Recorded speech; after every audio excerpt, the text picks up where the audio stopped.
Françaises, Français, mes chers compatriotes, quand le 28 octobre dernier, je me suis adressé à vous, je m'étais engagé à vous rendre compte de l'évolution de l'épidémie et des décisions qui pouvaient être prises en conséquence. Un mois plus tard, où en sommes-nous? Le nombre de cas positifs journaliers à la Covid-19 a fortement reculé. Il a été supérieur à 60 000. Il s'est établi la semaine dernière à 20 000 cas par jour en moyenne. Après avoir atteint 33 500 patients hospitalisés le 16 novembre, soit plus que lors de la première vague, nous avons aussi commencé une lente décrue.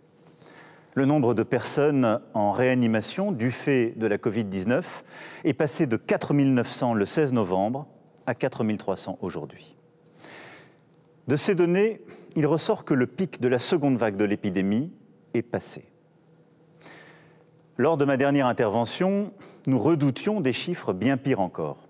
Et nous les avons évités. D'une part, car nos efforts, vos efforts, ont payé. L'esprit civique dont vous avez fait preuve a été efficace. Et d'autre part, parce que nous avons appris à mieux prendre en charge et traiter les patients atteints pour éviter certaines formes graves qui auraient frappé nos concitoyens et pesé encore plus sur nos services de réanimation. Je veux ici saluer le dévouement des soignants qui, en ville comme à l'hôpital, ont tenu, coopéré, innové, malgré la fatigue et la lassitude. Je salue tous les professionnels, les associatifs, les bénévoles, qui ont aussi ici aidé. C'est tous ensemble que nous avons obtenu ces résultats. C'est tous ensemble que nous avons sauvé des vies. Si nous avons réussi à ralentir la circulation du virus, nous ne devons pas perdre de vue nos autres préoccupations sanitaires. Il nous faut d'abord continuer de traiter, parfois de reprendre les soins pour les autres patients. Il nous faut aussi nous préparer à faire face aux conséquences de long terme liées au virus. Des scientifiques et des experts travaillent d'ores et déjà avec l'assurance maladie à un suivi de long terme des malades de la Covid-19. Je demande aussi au gouvernement de préparer une stratégie pour prendre en compte les conséquences psychologiques de la pandémie et des différents confinements. Je sais en particulier combien les personnes âgées, à domicile comme dans les maisons de retraite, combien les personnes en situation de handicap ont souffert et souffrent encore de leur isolement et combien nous devons les accompagner dans la durée. Il nous faut enfin redoubler de vigilance pour prévenir et répondre aux violences faites aux femmes et aux enfants durant cette période de confinement. Certes donc, nous avons freiné la circulation du virus, mais il demeure très présent en France comme dans tout l'hémisphère nord, en Europe, aux États-Unis, au Canada, en Russie, où il circule encore très fortement. Aujourd'hui, nous avons atteint 50 000 décès dus à l'épidémie. Et si la situation s'améliore globalement dans l'Hexagone et dans nos Outre-mer, dans certaines régions, elle demeure très préoccupante. Nous avons encore devant nous plusieurs semaines pour atteindre les objectifs que j'avais fixés qui permettent de contrôler l'épidémie et donc de stabiliser le nombre de contaminations autour de 5 000 personnes par jour et d'avoir entre 2 500 à 3 000 personnes en lit de réanimation. Aussi, je m'adresse à vous ce soir pour vous dire qu'il nous faut poursuivre nos efforts. Quels sont nos objectifs? Sauver des vies au maximum, maîtriser l'épidémie, tout en prenant en compte à chaque fois au mieux les autres malades, l'isolement de certains, notre économie et ce qui fait la vie. L'éducation, la culture, le sport, notre art de vivre. Adapter la réponse au territoire, en particulier pour nos Outre-mer, où des plans spécifiques par territoire seront prévus. Pour ce faire, il nous faut continuer pendant plusieurs semaines à éviter nombre d'activités dans des lieux clos qui accélèrent la diffusion du virus et limiter au maximum les rassemblements. À partir de là, je veux pouvoir ce soir nous fixer un cap, un calendrier et esquisser des perspectives. Une nouvelle étape s'ouvrira à partir du samedi 28 novembre matin. Il y a d'abord ce qui ne va pas changer. le confinement adapté et donc le système de l'attestation resteront en vigueur car c'est ce qui nous a permis d'obtenir ces bons résultats. Il faudra donc continuer à rester chez soi, à télétravailler quand cela est possible, à renoncer aux réunions privées, aux rassemblements familiaux et à tous les déplacements non nécessaires. Mais dès samedi prochain matin, plusieurs changements seront réalité. D'abord, les déplacements pour motif de promenade ou activité physique en extérieur seront désormais permis dans un rayon de 20 km et pour 3 heures. Les activités extrascolaires en plein air seront à nouveau autorisées. Pour les cultes, les offices seront à nouveau permis dans la stricte limite de 30 personnes. Enfin, et je sais combien l'attente est grande et combien cela participe à notre quotidien, à la vie de nos centres-villes, de nos centres-bourgs. Enfin donc, tous les commerces pourront rouvrir et les services à domicile reprendre, mais dans le cadre d'un protocole sanitaire strict qui a été négocié avec l'ensemble des professionnels que je veux ici remercier. Les commerces et les services pourront donc rouvrir, selon ces règles, jusqu'à 21 h au plus tard. Les librairies, les disquaires, les bibliothèques et archives pourront aussi rouvrir dans ces conditions. La deuxième étape, ce sera le 15 décembre. Le 15 décembre, si nous sommes bien arrivés autour des 5000 contaminations par jour et environ 2500 à 3000 personnes en réanimation, nous pourrons alors franchir un nouveau cap.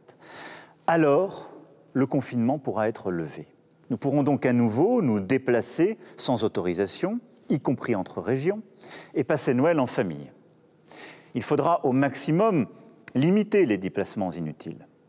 Souffler et se retrouver, oui, mais j'en appelle à votre sens des responsabilités. Il ne s'agira pas à coup sûr de vacances de Noël comme les autres. Les activités extrascolaires en salle, pour l'accueil des enfants durant les fêtes, seront à nouveau autorisées avec des règles strictes. Les salles de cinéma, les théâtres, les musées pourront reprendre leur activité, toujours dans le cadre des protocoles sanitaires qui ont été négociés. Et un système d'horodatage permettra d'organiser les représentations en fin de journée. Je veux ici dire combien je remercie et combien nous soutenons tous les acteurs de la culture, à qui, je le sais, nous avons tant demandé, mais qui ont tenu, qui ont créé, innové, su trouver de nouveaux publics dans ce contexte si difficile. Nous avons besoin d'eux. Nos concitoyens ont besoin, en effet, de pouvoir avoir une vie, si je puis dire, et des activités au maximum, mais la culture est essentielle à notre vie de citoyenne et de citoyens libres. Des contraintes fortes demeureront toutefois durant cette période. Les grands rassemblements seront interdits, ainsi que tous les événements festifs dans les salles allouées. Tous les lieux qui, comme les parcs d'attractions, les parcs d'exposition, sont susceptibles de rassembler un grand nombre de personnes venant de régions différentes, resteront fermés. De même, les bars, les restaurants, les discothèques ne pourront rouvrir leurs portes, malheureusement, durant cette période. Concernant les stations de sport d'hiver, une concertation a été engagée par le gouvernement avec les élus locaux et les professionnels. Les décisions seront finalisées très prochainement, mais il me semble toutefois impossible d'envisager une ouverture pour les fêtes et bien préférable de privilégier une réouverture courant janvier dans de bonnes conditions. Nous nous coordonnerons sur ce point avec nos voisins européens. La logique de toutes ces décisions est la même. Au maximum, limiter toutes les activités qui multiplient les rassemblements, conduisent les gens à se rassembler sans protection dans des lieux clos et permettre progressivement de rouvrir les activités où l'on peut se protéger et où les distances, où les gestes barrières sont possibles. Partout sur le territoire, durant cette période, donc à partir du 15 décembre, un couvre-feu de 21 h à 7 h du matin sera mis en place. Nous pourrons circuler librement les soirs des 24 et 31 décembre pour partager ces moments en famille, mais les rassemblements sur voie publique ne seront pas tolérés. Durant toute cette période, vous aurez un rôle central pour notre réussite collective. Les réunions privées doivent, au maximum, limiter le nombre d'adultes ensemble dans une même pièce à un même moment. Et nous devons tous veiller à respecter les règles sanitaires entre nous pour protéger chacun. L'étape suivante sera pour le 20 janvier. En effet, à cette date, nous aurons le recul suffisant au retour des fêtes de fin d'année. Vous le savez, il nous faut toujours une quinzaine de jours pour voir exactement les conséquences de la modification de nos comportements. Et donc, c'est autour du 20 janvier que nous pourrons alors prendre, si cela est possible, de nouvelles décisions d'ouverture. Si le nombre de contaminations demeure en dessous de 5000 cas par jour, les salles de sport et les restaurants pourront rouvrir et le couvre-feu pourra être décalé. Les lycées, qui bien souvent aujourd'hui fonctionnent par demi-classe, pourront à ce moment-là être pleinement rouverts avec la totalité des élèves présents durant les cours. 15 jours plus tard, ce sont les universités qui pourront reprendre les cours avec là aussi une présence physique de tous les élèves. Nous ferons ainsi le point tous les 15 jours sur la situation sanitaire et déciderons alors si nous pouvons prendre des mesures supplémentaires d'ouverture ou si, au contraire, il nous faut revenir en arrière pour prévenir tout nouvel emballement de la propagation du virus. Car nous devons tout faire pour éviter une troisième vague, tout faire pour éviter un troisième confinement. Pour cela, et durant les mois qui viennent, nous avons 3 outils entre nos mains. Le premier, c'est l'esprit de responsabilité de tous. Nous ne sommes pas, vous n'êtes pas passifs durant cette crise. Nous avons tous un rôle à jouer. Durant les congés de fin d'année, nous allons tous retrouver nos proches. Nous nous en réjouissons évidemment, et tous dans ces moments-là. Nous sommes tentés de baisser la garde, de relâcher la pression. Mais si nous ne voulons pas subir demain un troisième confinement, nous devons redoubler de vigilance.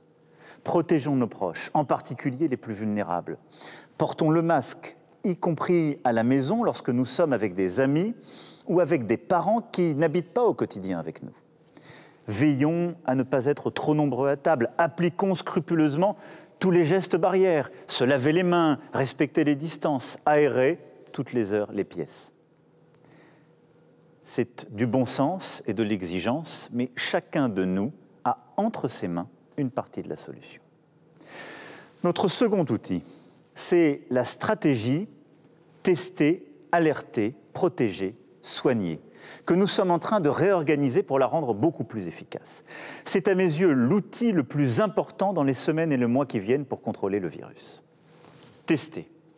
Nous sommes, comme vous le savez, l'un des pays européens qui testent le plus. Mais début janvier, aucun test ne devra mettre plus de 24 heures entre la demande de test et son résultat. Ce sera vrai des tests PCR que nous continuerons de déployer. Quant aux tests antigéniques, qui permettent d'obtenir un résultat en moins de 30 minutes, ils seront utilisés massivement, en particulier pour les personnes qui ont des symptômes ou lorsqu'il faut dépister rapidement, par exemple dans une école ou dans une maison de retraite. En la matière, les innovations continuent de se poursuivre et permettront, je l'espère, de faire encore mieux et plus simplement. Alerter. Nous devons, dans les prochaines semaines, améliorer notre organisation afin de casser beaucoup plus rapidement les chaînes de contamination à la racine en identifiant plus complètement l'ensemble de ce qu'on appelle les cas contacts, c'est-à-dire toutes celles et ceux qui ont été exposés à quelqu'un qui a la Covid-19. L'application Tous Anti-Covid, que vous êtes près de 10 millions à avoir téléchargée, et il faut continuer, est essentielle pour les identifier. Utilisons-la au maximum dans les commerces et lorsqu'ils ouvriront, dans les restaurants, dans les lieux de culture, partout où nous nous rassemblons. Elle est une aide précieuse pour appuyer l'assurance maladie. D'ores et déjà, plus de 10 000 personnes appellent chaque jour les cas contacts. Et nous allons continuer de former, d'engager de nouveaux volontaires pour encore nous améliorer. Protéger. Je souhaite que le gouvernement et le Parlement prévoit les conditions pour s'assurer de l'isolement des personnes contaminées, y compris de manière plus contraignante. Un vrai débat démocratique doit se tenir. Mais si nous voulons éviter un confinement, nous devons être plus contraignants à l'égard de celles et ceux qui ont le virus.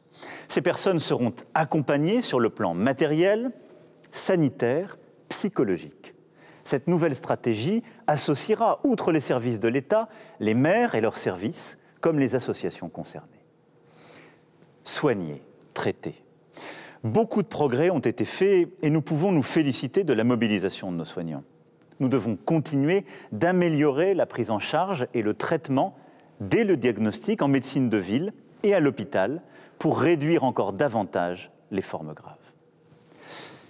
Le troisième outil, enfin, qui nous permettra de faire face au virus durant les prochaines semaines et les prochains mois, et pour nous tous une formidable lueur d'espoir, c'est le vaccin. Notre stratégie repose sur plusieurs vaccins. Certains seront disponibles dès la fin décembre, début janvier, et une seconde génération arrivera au printemps. Notre plan en la matière est clair. D'abord, sécuriser le nombre de doses. Nous l'avons fait avec l'Union européenne et la Commission, en achetant auprès des producteurs, en nous mettant en capacité d'en produire en maximum en Europe, et le nombre de doses étant réparti en fonction de la population de chaque État membre. Les premiers vaccins, sous réserve des résultats des essais cliniques, pourront être administrés dès la validation des autorités sanitaires compétentes. Ensuite, garantir la sécurité sanitaire. Un comité scientifique sera chargé du suivi de la vaccination. Un collectif de citoyens sera aussi mis en place pour associer plus largement la population. Et je tiens à ce que celle-ci se fasse dans un cadre totalement transparent. La vaccination doit se faire de manière claire, transparente, en partageant à chaque étape toutes les informations, ce que nous savons comme ce que nous ne savons pas. Et je veux aussi être clair, je ne rendrai pas la vaccination obligatoire. Enfin, nous allons organiser une campagne de vaccination rapide et massive au plus près des personnes. La Haute Autorité de Santé présentera dès les jours à venir ses recommandations. Les autorités sanitaires, avec l'État, les collectivités locales, définiront les modalités pratiques du déploiement des vaccins, avec les hôpitaux, les maisons de retraite et l'ensemble des médecins de ville. Nous commencerons vraisemblablement dès fin décembre, début janvier, sous réserve des validations par les autorités sanitaires, par vacciner les personnes les plus fragiles et donc les plus âgées. Des étapes successives seront présentées afin progressivement de permettre la vaccination du plus grand nombre. Vous le voyez, le retour à la normale ne sera donc pas pour demain, mais nous pouvons, j'en ai la conviction, maîtriser l'épidémie dans la durée. Nous avons les moyens, collectivement, de réussir à maîtriser puis vaincre ce virus. Chacun a un rôle à jouer, chacun a une responsabilité à tenir. Nous avons dans le même temps à faire face à une crise économique et sociale inédite. Elle est la conséquence du premier confinement et de ce que nous sommes en train de vivre. Je vous l'annonçais dès le mois de juillet dernier. La crise va vraisemblablement encore s'aggraver, mais nous avons une réponse à apporter et nous l'avons fait dès le début. En effet, depuis le premier jour, nous agissons. Pour les salariés, avec le chômage partiel, pour les plus précaires, avec des aides ponctuelles et la prolongation des droits, en particulier pour les chômeurs, pour les entreprises et les indépendants, avec notamment les prêts garantis par l'État, les annulations et reports de charges, le fonds de solidarité.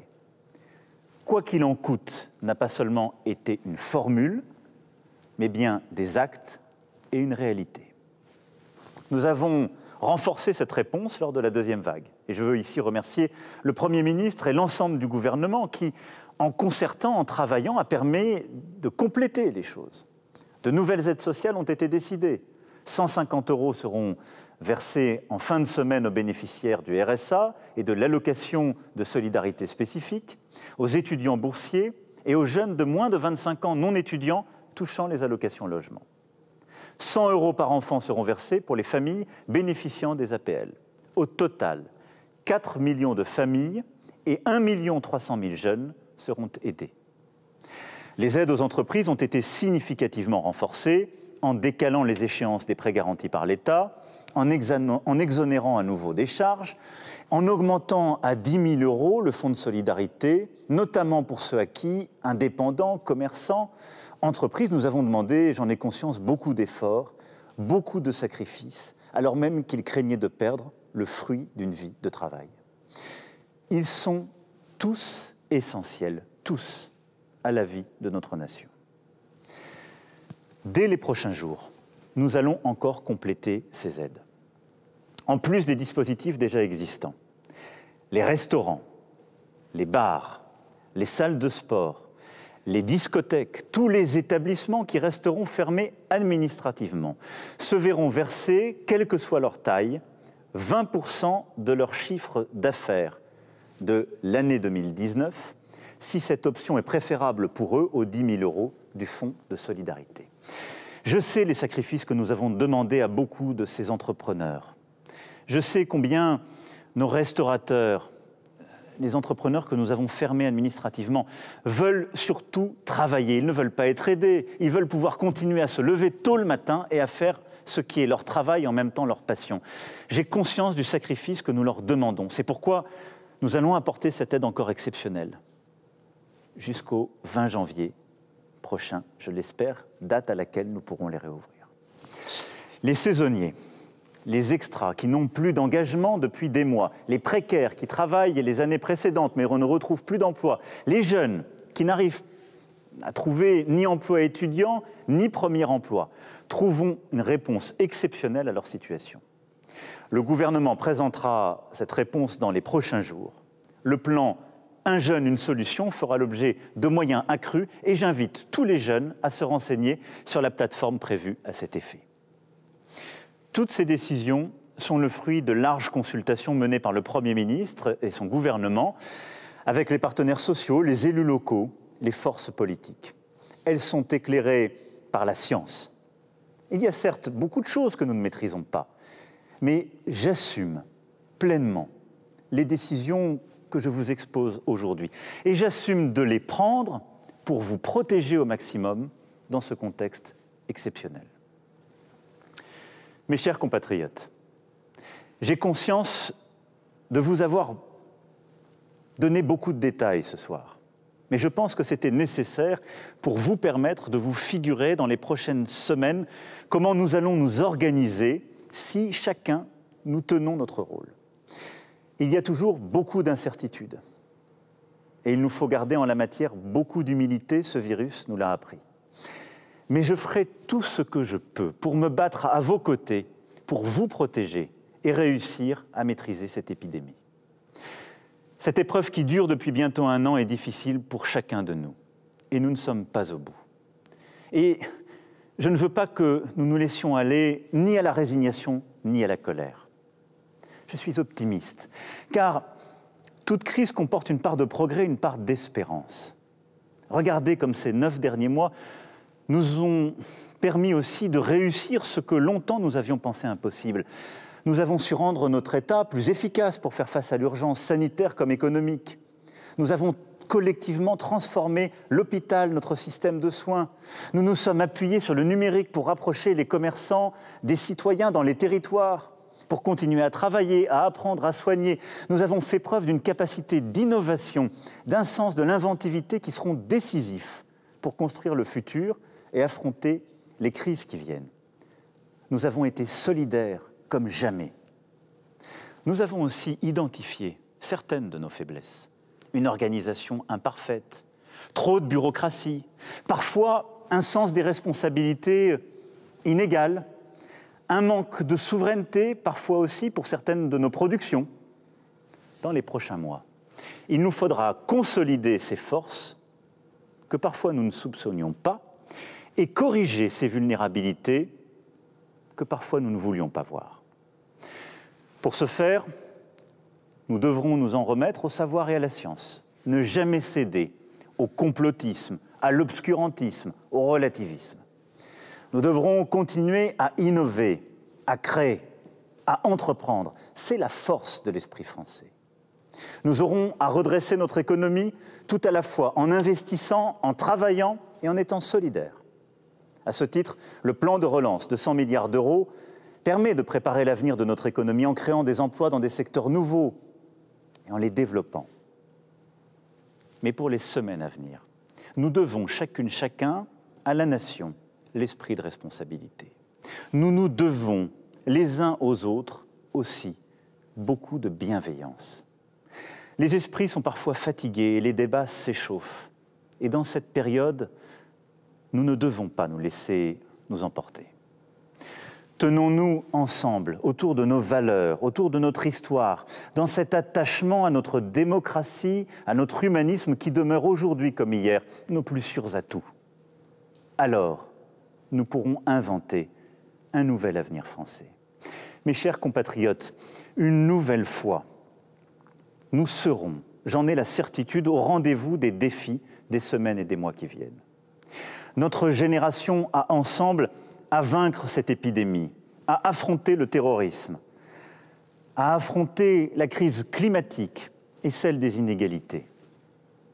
Aujourd'hui, nous tenons ensemble.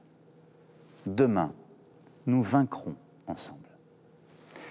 Vive la République, vive la France.